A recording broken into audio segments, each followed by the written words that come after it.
Hi everyone, welcome back to Ilum Sabers. Today's video is one that I've been looking forward to making for a while now because this hilt is one of my favorites and it's from one of my absolute favorite moments in Star Wars up to this point.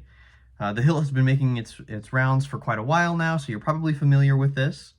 This is the Anakin Starkiller and TXQ Book of Boba Fett hilt. Luke Skywalker's hilt from that show. So this hilt, as a bit of an overview, is very different from what you see in The Mandalorian, which is why Starkiller did an entirely new design for it. If you're not familiar with his work, he also did The Rescuer, he's done Hero runs, he's done V2 runs. The Rescuer was his most recent Luke run, other than this design produced by TXQ, and The Rescuer was based off of The Mandalorian Season 2. So in this video, I'm really going to be going over my first impressions of the hilt, how it feels in hand, and what you can expect if you order one, as well as some of my personal experiences that were kind of unique to me dealing with this hilt, because I had some unique experiences with this, with my particular version, as well as some modifications you can make to it a bit more fun, and then also some of the news that's recently come out regarding this hilt and what you can expect from it in the future. So, starting out, a bit of background. I received my hilt secondhand, and when I got it, I knew that there was an issue with it. There was some kind of problem that was keeping it from working with a blade. The hilt side PCB was not lighting up, so there were no lights, and there was no connection to the blade.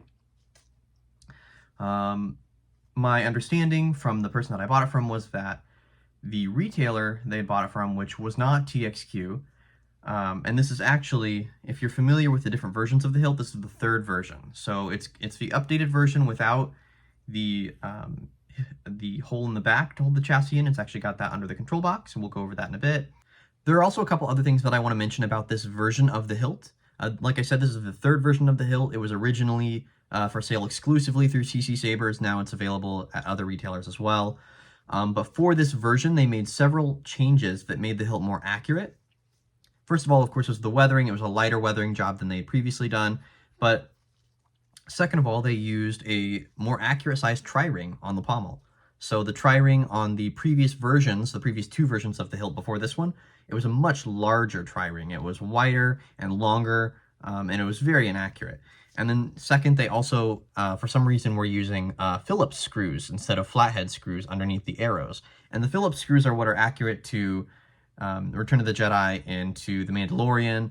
The Book of Boba Fett, as far as I know, we have not seen this side of the control box, but there's no reason to think that it would be different. And I'm sure if we had seen it, I'm sure that they would be flathead screws if they were there. So this version is the third out of 4 now. There's a 4th version coming out that's clean. I personally really prefer the slightly weathered look, which is what this is. This is kind of a light weathering, so underneath a bright light, if I can adjust my light here, underneath a bright light, it does not look that weathered, right? The metal lightens up under light, and the brass neck does as well. So when I received this hilt, I was talking with the person who had it previously, and it had this issue. It was assumed by the retailer to be an issue with the PCB. So that is if you're new to this or you don't understand a lot about the inner workings of the lightsabers, the hilt side NeoPixel connector PCB has pins that touch the blade, and that's what carries the current to the blade and lets the blade light up. But those little printed circuit boards, or PCBs, can sometimes fail. They can have, the resistor come off or have some sort of internal issue. So sometimes they just don't work. So that was what the assumed issue was. When I received it, I did, of course, remove that from the hilt, and I connected it to my test rig, which is basically a Profi board in a chassis, but then other than I've got one button here, other than the button, there are no components wired to the board. They're all alligator clips. You can hook in a component and make sure that it works. So I had this, and I used it for the NeoPixel PCB, and determined that it actually did work, so that wasn't the problem. So that was a bit of good news and a bit of bad news, right? The good news was, didn't need to get a new PCB, but those were only $10 to $15.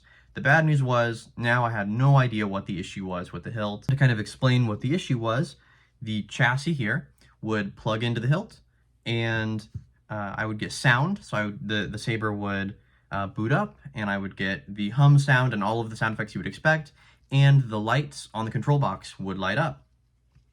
The buttons would also work, but there would be nothing coming out of here. No light, and no connection for the blade. So what I did next was I used my multimeter, and you can use those to just check continuity between things to make sure electricity can flow. And I checked it between everything. I checked it between the board and the battery tabs. I checked it between the board and this connector here.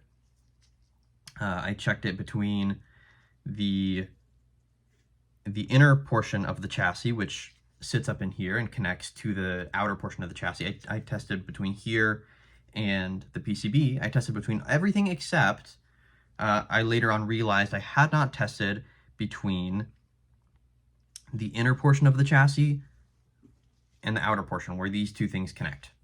And that was because when this is inserted into the hilt, which you'll see in a moment, it only sticks out about this far, so you can't access the board.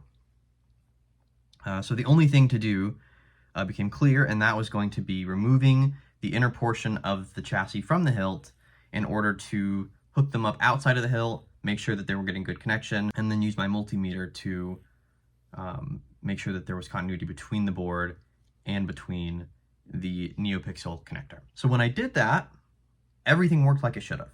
The PCB lit up, the board worked fine, everything was perfect, which, let me know that the issue was that there wasn't good connection between the outer portion of the chassis and the inner portion of the chassis.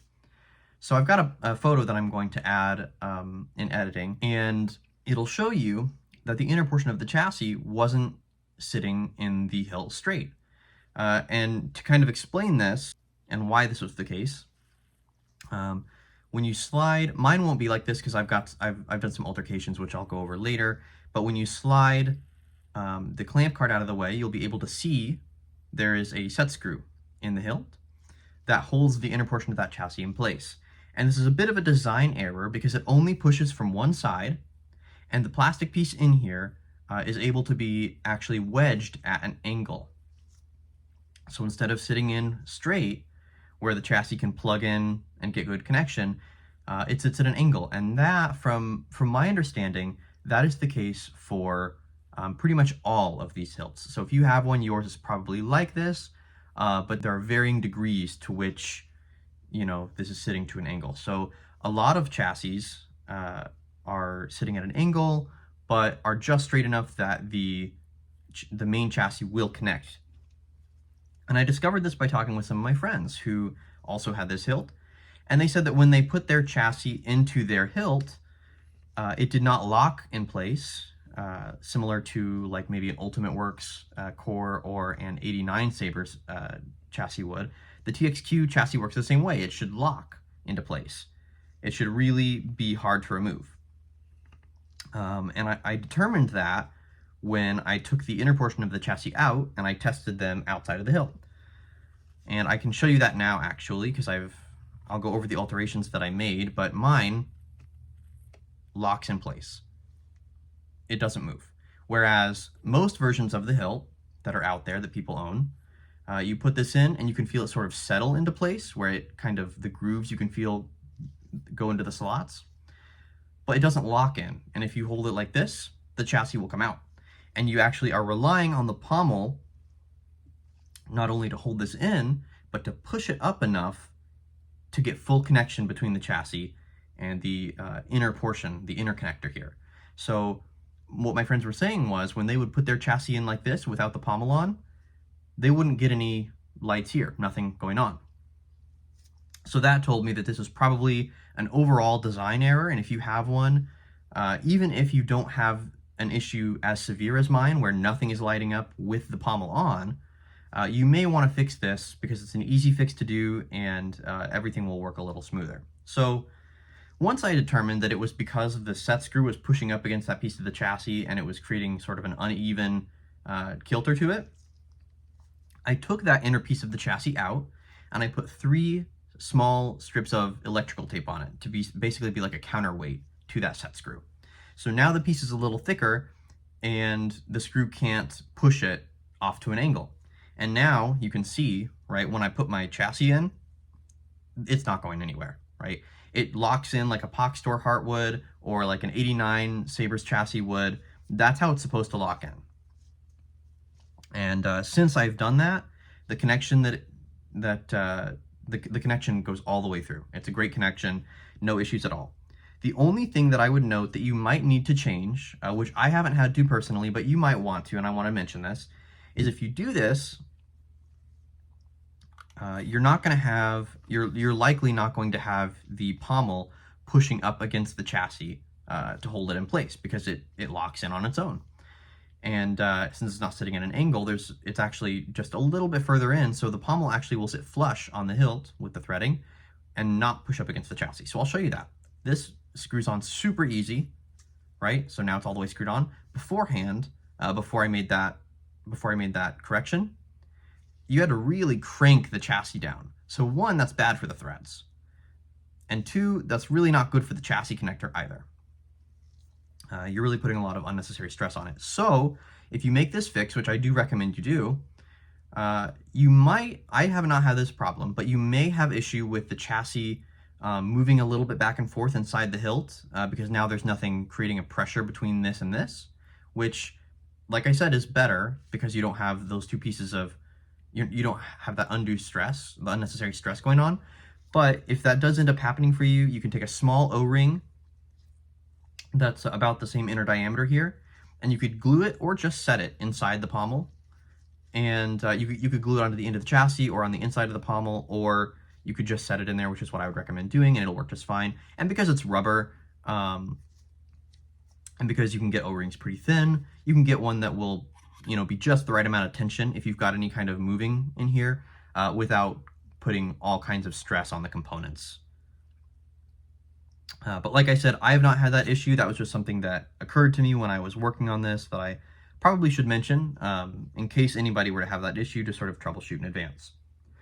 One other thing that I did a couple other things. While I was in here testing the chassis, there was one other sort of design flaw, and none of this is due to Anakin Starkiller's work at all. His work with the body of the hilt is fantastic. It's unmatched. It's unparalleled.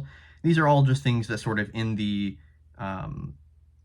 sort of process of making it an installable hilt and figuring out how to do that, and especially making it sort of able to be mass manufactured, things that maybe popped up that sort of oversights, right? So something else that TXQ does is they use flat top batteries instead of protected batteries, and normally we say that's kind of a no-no because they can be more dangerous. However, if you can see underneath the battery compartment here, you've got two boards. You've got the Profi board, and then you've got a separate board that acts as the protection circuit for the battery. So on a protected battery, you will normally, the reason that a protected battery is longer than a non-protected battery is because, here, and I'll get one out to compare them. But a button top battery or a protected battery is longer because you have the protection circuit built onto the battery. So I've got a couple different types of batteries here. Here's the unprotected battery that this came with. Here's a button top battery, and you can see the button top battery is quite a bit taller. Additionally, you can also buy flat top protected batteries. I got this one from Saber Bay actually, and you can see this is still quite a bit longer. So these are by far the more common type of battery, which is why manufacturers like LGT or now Nexus or TXQ, they will use chassis that accommodate flat top batteries. In this case, and I think in many cases, TXQ actually does put protection circuits built into their chassis, which is great because that makes them safe to use. However, when I purchased this protection circuit, it was sitting up here, and that made it almost impossible to take out the SD card. So what I ended up doing was, I decided while I had the chassis open, I wanted to move the protection circuit from up here down a little further. The problem was the wires that were already attached and installed weren't quite long enough. One in particular, the negative wire. So I actually ended up removing the negative wire connection from the board and the battery protection, and I added my own wire that was long enough to accommodate what I was trying to do. So I was able to move it down. And something to note, these don't snap into place. These are held on with a double-sided tape, but it's not a regular double-sided tape, it is mounting tape. So I didn't know that when I went into this, and when I pulled them out, the mounting tape that they were previously affixed with was ruined, of course, and I had to go on a search to find what they used to affix it, because regular double-sided tape just wasn't cutting it, and neither was like classic like 3M tape. So it has to be mounting tape, which is thicker, a little tackier, almost like glue, sort of like an E6000 kind of texture. Once that was done, I went ahead and added a little tiny strip of black duct tape to the SD card, just so that it's easier to reach with the tweezers. And that, I think, is a huge change. Moving this protection circuit down and adding a piece of tape here, even if you don't want to bother with soldering, adding the piece of tape is going to be a huge help for you. The first time that I was trying to get the SD card out of this chassis, I think it probably took me 10-15 minutes, because once the SD card was actually out of the Profi board, it was like rattling around, like kind of underneath the Profi board and underneath or like in between the Profi and the battery circuit board, because there wasn't enough space for it to move diagonally to get it out. So that was something else I did. I also replaced the speaker. The speaker that it comes with is a kind of a cheap 24mm speaker, and I replaced it with a Smuggler's Outpost 24mm speaker. I think the Smuggler's Outpost speaker is a little bit taller from top to bottom than the cheap speaker that this comes with, but I had no fitment issues at all. In fact, the cheap speaker that it comes with actually had extra room underneath it that wasn't being utilized. So the Smuggler's Outpost speaker fit perfectly in place. If you're going to do any kind of work on the board or anything like that, you need to get the chassis apart. It's probably important to note that this is an injection molded chassis, like Halliwax talks about in his video. You should check that out. And to take this apart, you've got to do a couple things. You've got to take off this gold ring, which is affixed with like some sort of hot glue or something. It's not a very strong adhesive, so it's not easy to, you just twist it and it comes off. And then that's what holds the bottom part together. And then the upper part is held on with 2 screws. Once those come out, the whole thing just splits in half. So it's very easy to work on. From there, I'm probably going to go ahead and go over some of the modifications that I made to the hilt. Of course, most people have already mentioned this, but the hilt does come with a display emitter, which looks like the belt hanger that you see in Return of the Jedi.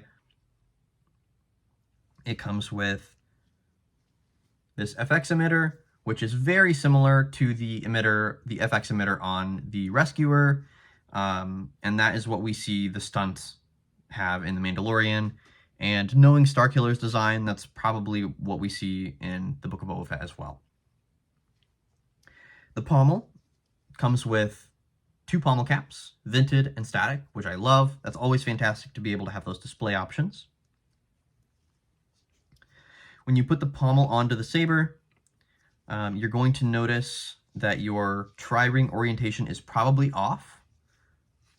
Very similar to the Anakin Skywalker hilt that TXQ did, where the cover tech almost never sits in the right place. They're all machined sort of differently, and so it's not really consistent. Similar to that one, you could use a small O-ring or timing shims or something like that, maybe to help line it up. Or the better option is going to be in a few days now. I'm filming this on a Sunday before Thanksgiving. Starkiller has said that he, around Thanksgiving, Black Friday maybe, will be releasing new accurate pommels for this. He's going to do an independent run on @starzen.com. You should definitely check it out. I know if you don't follow Halliwax's channel, you should. He has done many different reviews of almost every iteration of this hilt to come out, so it's a great resource to watch. He also shows his process in weathering them and also taking down some of the weathering on the early version where it was super weathered, and they had the anodized version as well, and he also brought that one down to a bit more accurate. But Halliwax will be announcing like 24 hours prior to those pommels going live on @Starzen. Halliwax will plan to announce that 24 hours in advance, so definitely follow that. And the pommel, he's got a video on this, so definitely check it out. It's a brilliant design. But basically, the pommel should be sitting here. right? So basically right here, if you're facing the buttons and the arrows, it should be coming straight out at you. Mine, you see when I screw it in, it actually faces almost 180 degrees the other way. And Starkiller's pommel is going to fix that, as well as the machining on the pommel cubes is a little bit off from his design, and so he's fixing that as well. The pommel cube machining is, of course, a bit of an easy fix, but the orientation of the tri-ring is going to be, of course, a bit more of an engineering challenge. And in Halliwax's video, which you should watch, you can see this is actually 3 parts. So you've got this upper part, the cubes, and the lower part. Right now, it's only 2 parts, right? You've got the emitter cap, or the pommel cap, and then this whole upper section. For Starkiller's new pommel, it's going to be 3 parts. This upper part will screw into the pommel, and then it will actually have a longer, smooth part that the cubes just slide onto. And then you'll use this to screw into the rest of the pommel and act as a vice grip. And so you'll sort of spin the pommel cubes to where the tri-ring is facing the orientation you want, and then you'll clamp it down with the back end here. So that's pretty ingenious. That mixed with the pommel cube accurate, with the accurate pommel cube machining, will make that a must-have for anybody who is a fan of the Book of Boba Fett Luke Saber. Moving on from there, a couple other modifications that I made. Following in Halliwax's footsteps once again, I put some window tinting behind the arrows here on the control box, and I reached out to him. He was actually kind enough to send me some scraps that he had left over, which was fantastic because I do not have any window tints. So that would be a big ordeal for me to go out and find some, and to find the right shade that matched what he had done.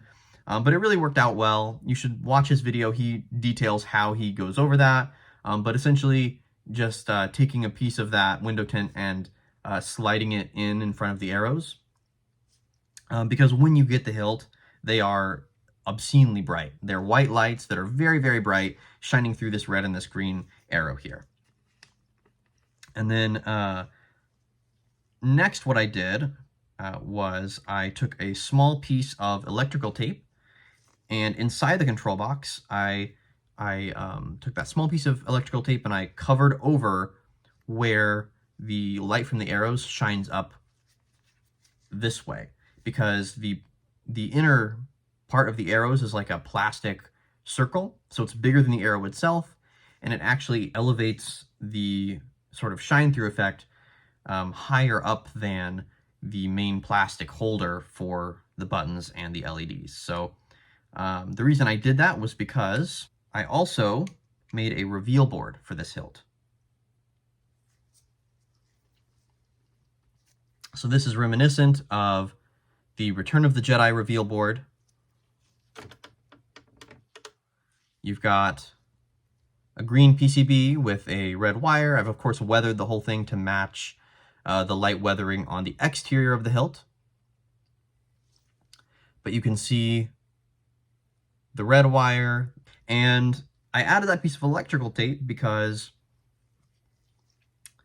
the light from the arrows, that white light, was shining up through the side on the edge of the control box because it was just so bright. So I'll go ahead and pop the battery into the chassis, pop the chassis into the hilt, and show off a little bit of how the hilt works, how those less bright arrows look, and show how the control box lights no longer shine up through that PCB. Something else I recommend doing is putting a little bit of electrical tape on your battery. Some chassis are tighter than others as far as installs go. This particular install from TXQ is a very tight fit for your battery. So this little piece of electrical tape you can grab onto the tab and pull makes getting the battery out a world easier. So when you put this in, you've got arrows here on the chassis. They point forward like that. Got arrows on the chassis that are pointing forward, and those arrows, you want them to be lined up with your control box, like that. So you'll put that in, slide it down, and you will feel the stair step of the chassis. You'll feel that kind of lock into place against the inverted stair step inside of the hilt. Once you feel it sort of slip into place there, you'll want to give it a good nudge, and that will lock it into place. You've got these pins on the inside of the hilt that fit into these slats on the outside.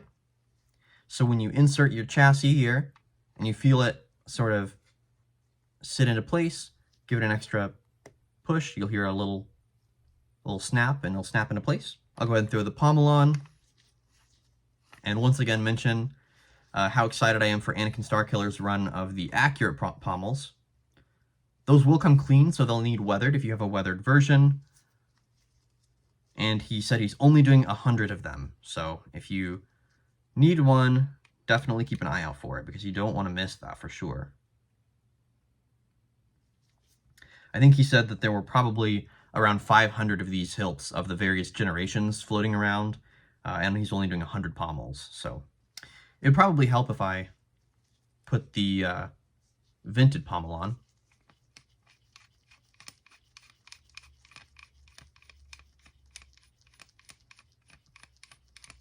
There's a lot of threading here.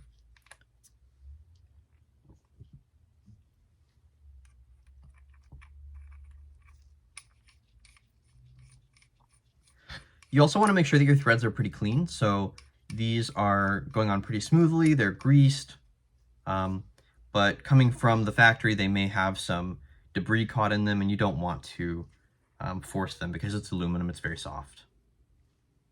A choice to be better. We'll go back here. Are you a Jedi? I am. Training Jedi. So this is actually a font from Wansith. It is the Book of Boba Fett Luke font for when he's training Grogu. So I love this font. I've had it for a while, and I have not had a hilt to go with it. You'll see that these arrows are not too terribly bright now. They're a good brightness. So before they were about 2 or 3 times as bright. It was not pleasant. And then you can see the reveal board here. You don't have any shine through from the arrows. I'll move the card up a little bit so you can see. Right? So before it was really just shining through right here.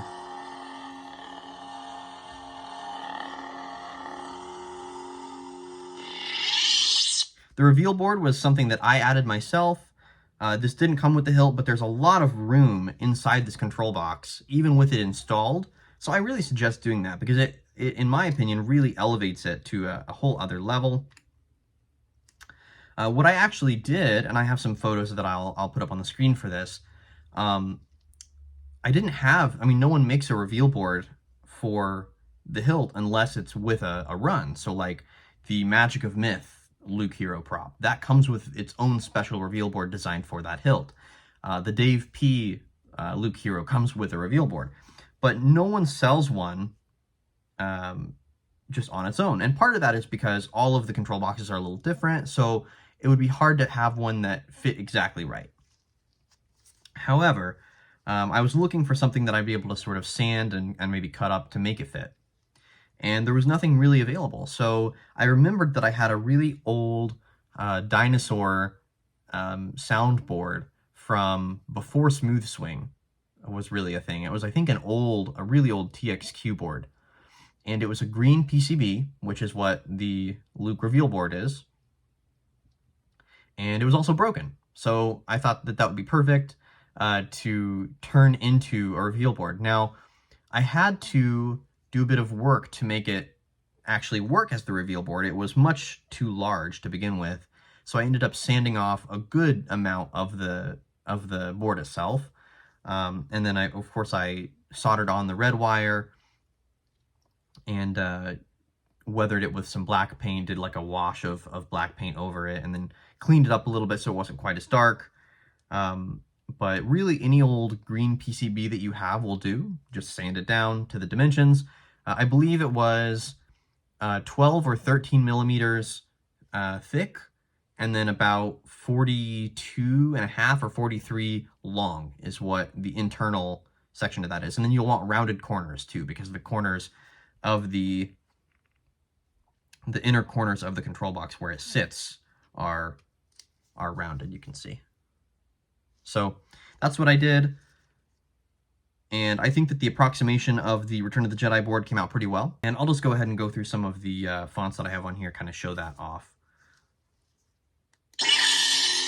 So this is the Baby Trainer font.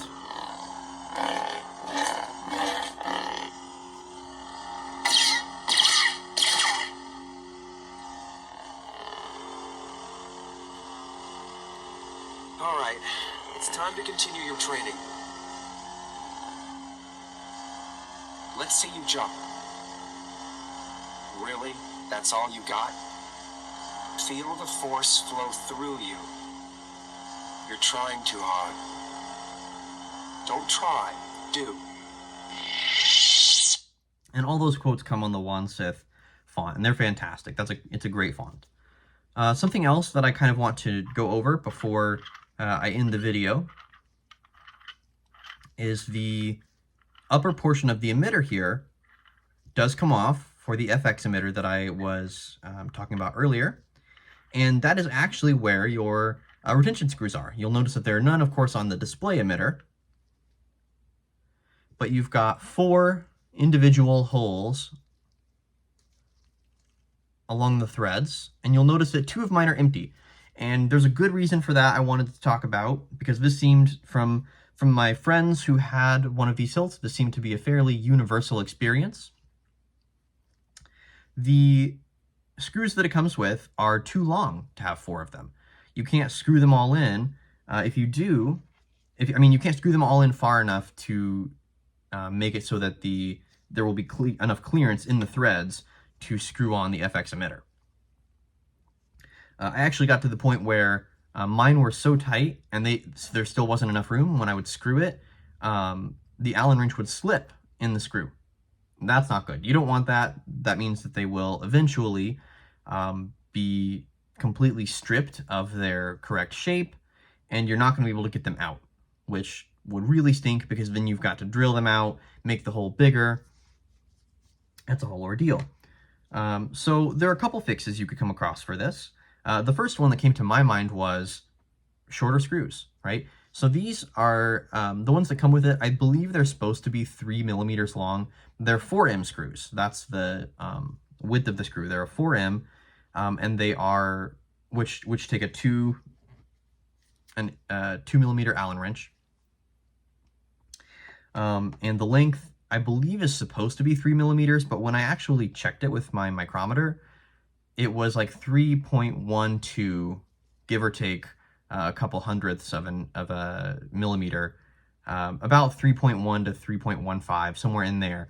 So the tolerances are a bit off. I think they were supposed to be 3 because that's a standard size, and I actually did have one of them that came with it that was like under a little bit, like it was like 2.99 something. But you know, even if you had all 3.0 millimeter screws, like if they were all the correct exact length, I still think it would be too long. You would need probably you'd need screws that were like 2 millimeters long to use all 4. But frankly, you don't need to use all 4. Most sabers use 1 to 2 retention screws, and that is more than enough. This one uses 4, I think, because they're trying to compensate for how little blade depth you have. But once you've inserted this, and you also have a retention screw on this as well, 2 down here, or even 1 down here, and 1 up here is plenty. Just make sure whatever you do, that you're not creating a balance point, and so the blade's like teeter-tottering. So these 2 I have at a 45-degree angle here, and then I actually checked it so that when I screw this on, this extra retention screw sits right above one of these that I've already got filled in. So we're using 45 degrees. If you used, you know, like right across from another, even if the one up here was right across from one of the ones down here, you run the risk of having your blade sort of wobble between them, and you don't want that. But you could probably make do with I've done 2 down here because I have enough room for it. I've found kind of a sweet spot for it. But you could make do with 1 easily enough because you've got the second one up top. Just make sure that you've got 1 on top of the other, or you know, a 45-degree angle, and that'll work. Something else to notice, when I was sort of in the nitty-gritty for this hilt and in the electronics, I decided, as long as I'm in here, I might as well put in a PCB that has shorter pins, because these are long pins, meaning that you have to have this plastic piece be kind of long in order to protect the pins so they don't, the blade isn't sitting on the part of the pin that's not spring-loaded, which would bend them. And so a short pin PCB would actually save probably about that much room or so, give or take, and that'd give you a bit more blade depth. However, that was not to be the case because TXQ has machined the hilt to where that's not possible. It's hard to see, I don't know if you can see it, but there's a lip that runs around the black plastic piece. You can see that lip. That is a metal lip. And the PCB holder, that black plastic piece, is actually a little bit smaller than 1 inch in outer diameter, meaning that that metal lip prevents a blade from going past that metal lip. So if you've got a short pin PCB that's in there a little further, your blade's not going to go down far enough to touch it. You could fix that by sanding it, but that would take quite a bit of time. And I tested it once I had everything put back together, and I was really happy with the blade security after I had these two tightened and this one up top tightened. And again, just to show, this one sits almost directly above the one on the interior, so you've got no teeter-totter effect going on. Yeah, that's pretty much my my overview, my thoughts on this hilt. It's a great one. I definitely recommend it for any fans of the Luke lightsaber, for any fans of the Luke character. Luke's appearance in the Book of Boba Fett was one of my most favorite Star Wars moments of the Disney era. I think I like that even more than the end of The Mandalorian Season 2. I mean, in The Mandalorian, you see Luke coming in and he's saving the day and he's taking down these droids.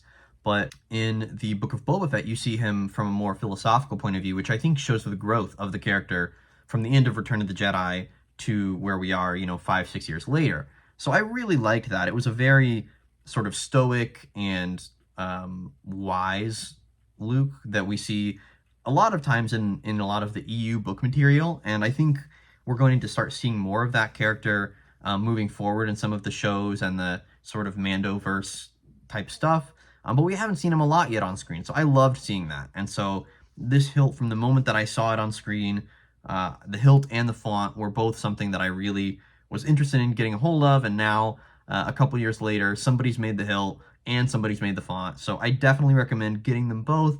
They're a great pair that go great together, and if you order this, you should have no issues with electronic connectivity like I did. Hopefully, if you do, you will have good customer support. I would recommend ordering from reputable sellers only. Currently, CC Sabers has the clean version of the hilt in stock, so this version that is slightly weathered, I believe, has sold out, and they're now going with an all-clean version. So you can go with that and then maybe dirty it up a little bit to look a bit more accurate to the show, because there is some grime sort of in between the cracks and the bottom of the emitter and stuff like that in the show.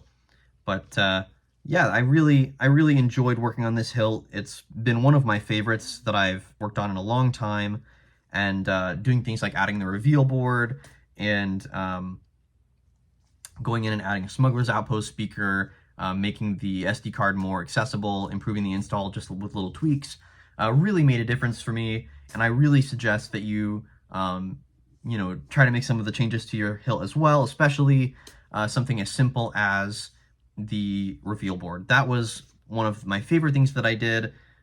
It wasn't hard at all. Like I said, I just took an old scrapped circuit board.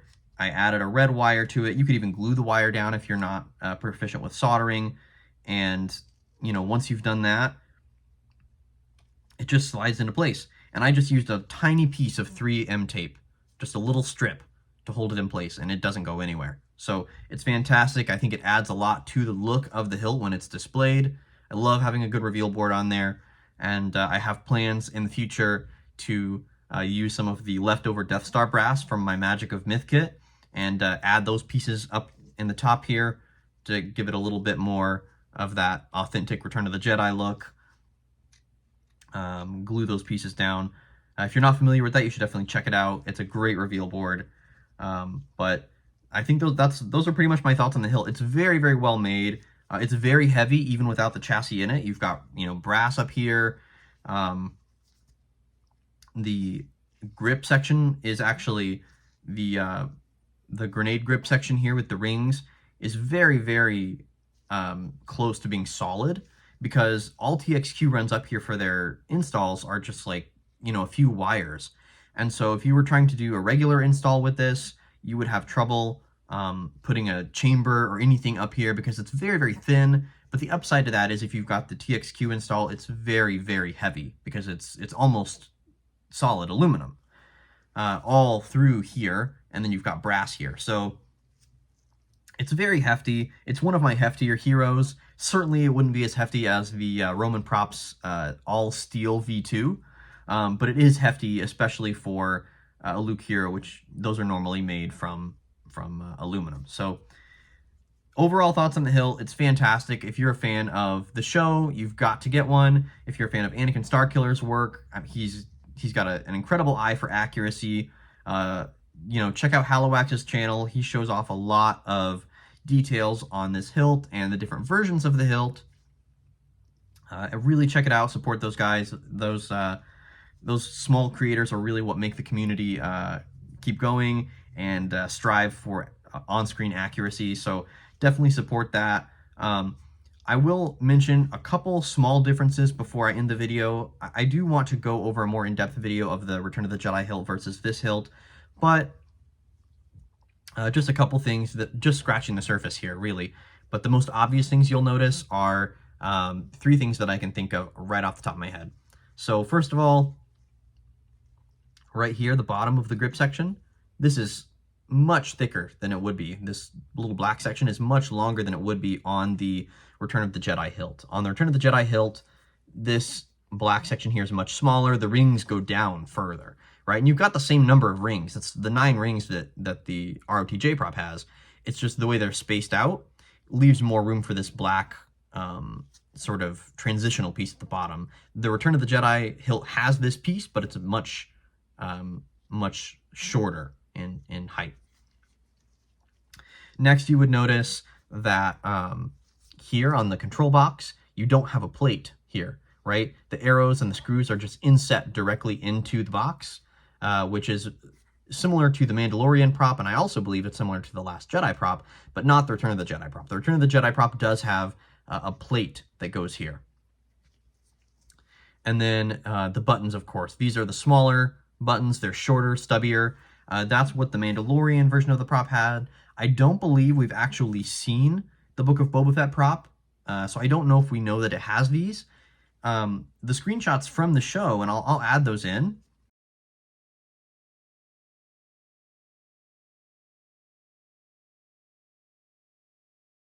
We only ever see it hanging this way on Luke's belt. We only ever see it with the plain side of the control box facing out. So we never see this side, and that could be on purpose. Maybe they didn't want to add those details for the production since it was just one episode, or maybe it was just how the belt hanger was situated on the prop and there were those details, but I could be wrong. If anybody has any reference to what the control box looks like on the Boba Fett hilt, please let me know in the comments. My guess is that what Starkiller did was just reference the Mandalorian prop, because we do know what that looks like, and it does have these short buttons. So that is another difference from the Return of the Jedi prop. Is the Return of the Jedi prop has buttons that start a little higher and go almost to the edge of the box, so they're longer and more spread out. I guess a fourth thing would be the clamp card. This is similar to the Rescuer clamp card, the Mandalorian clamp card. In Return of the Jedi, this is a copper card with blue PCB under it. Of course, with the Return of the Jedi, I guess I'm going to give you a little more than you bargained for here. With the Return of the Jedi control box, these rails are either brass or gold. It's hard to say. On this prop, there's sort of a painted brassish gold color that's darkened a little bit with weathering. The Return of the Jedi prop does have the lower section of the rail. There's a stair step down there. The Return of the Jedi prop, that is gray, a gray plastic piece on the Return of the Jedi prop. And then, of course, the neck is a big difference. So the Return of the Jedi prop, people often think of it as being copper. And on a lot of replicas, it is copper. But in reality, it was aluminum that was painted brown. And so that's why you'll see a lot of people with the Magic of Myth kit use Ace Antique Gold to paint theirs brown. This is a brass neck, similar to the Last Jedi prop, and similar to the Mandalorian prop as well. There is some debate over whether or not the Rilo reveal was used for the Mandalorian. The most common conclusion at this point is that the Rilo was used to model or cast the screen-used prop for the Mandalorian, so the neck was actually painted and not brass like on the Rilo, but it is painted a brass color. And that is also the case for the Book of Boba Fett. We don't know what was used, if it was painted or if it was brass. It certainly looks like it's brass in a lot of the screenshots, but here it is brass. And what I like about this weathering job from TXQ is underneath the bright light, it does shine that sort of light brass color, like the aluminum shines sort of that light aluminum color, but then once you take the light away, it looks darker, a little aged, like maybe 5 or 6 years post-indoor aged. So I really do like that. But I think that's pretty much everything that I've got to say about the hilt until I do a more in-depth review of this versus the Return of the Jedi hilt. But those are the main differences. The clean version of the hilt that is coming out soon should also retain these accuracy differences. So we'll have the correct size tri-ring, the correct screws here. It'll just be clean, and you probably could go through and do some weathering. You probably should do that just to make it a little more accurate, just a little light weathering. But other than that, keep an eye out for Anakin Starkiller's updated, more accurate pommel. Go check out Halliwax's videos if you haven't already. He does a great job of going over each version of the hilt that came out and the modifications that he made to it to make it a bit more accurate. And until next time, thanks for tuning into Ilum Sabers. May the Force be with you.